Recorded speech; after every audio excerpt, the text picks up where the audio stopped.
Hello, I'm Colin Bradley. In this video, I'm going to show you how to produce an outline drawing from reference photographs using my square drawing grid system. Now, most people would like to draw accurately, and no matter which art medium we choose to work in, the basic drawing has to come first. Using the square drawing grids, my students are able to produce a quick and accurate drawing in a fraction of the time it would take a freehand drawing to be completed.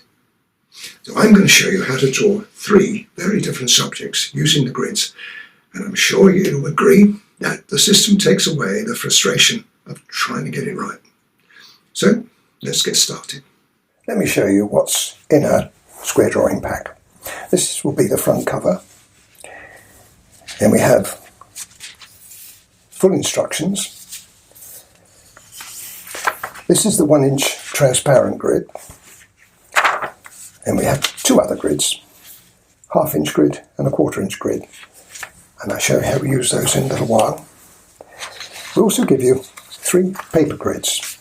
These have got 1-inch squares, the same as the 1-inch transparent grid.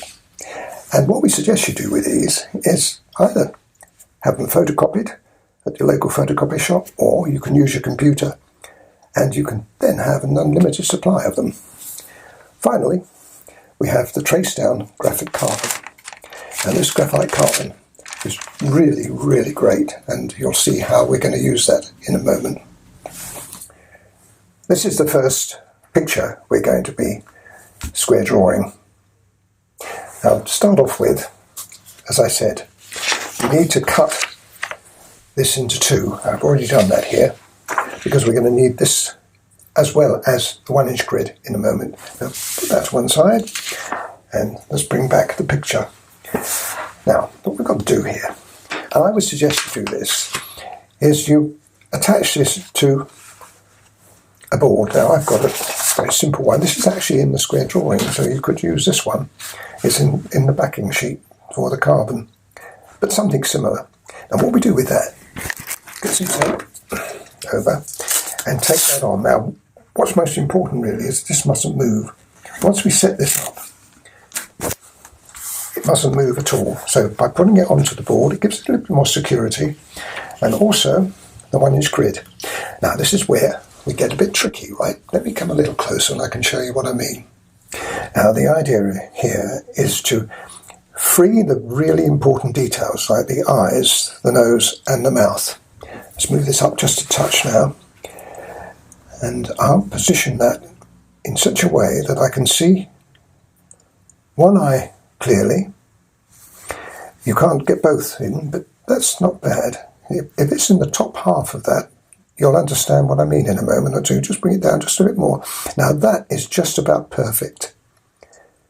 Just here, I'm obscuring now just a little bit of the nose. So I can either come this way, which would be better to do, because then I've got good lips, good reference area on the nose, and I've got a good reference area in the eye. Okay, now fix it in that position. Now at the top, use some more tape and tape it along the top. The most important thing with square drawing is that you have it secure. That mustn't move. If it does, you're in trouble. Got it? Now that's perfect. Now that's the reference, but now we want to draw it. I've got quite a stout board here, and it's a good idea to have one. And again, it's a good idea to tape it to that. Don't have to do this, but it's a good idea because it keeps everything nice and firm. Got that. Sorry, I'm bashing the camera stand. Okay, now there we are. Now we've got our drawing, we've got our reference, and we're ready to go. Well, almost. Now this other grid, which is a 1/2-inch grid, you see is exactly 4 times the size of one of these. Now and later on, and I'll show you, I won't do it to start with because I want to get the outline in, but later on I want to bring this in. Now this has to be moved around, you can't have this attached to it. And you really only use one corner, but there are other reasons why I have a whole grid, and I'll show you that in a moment. So you just put that on there. Now you can see what I've done now. I've got a tighter reference area. See? And remember I said about the nose area? Well, that now comes nicely in those squares. The lips come in those squares.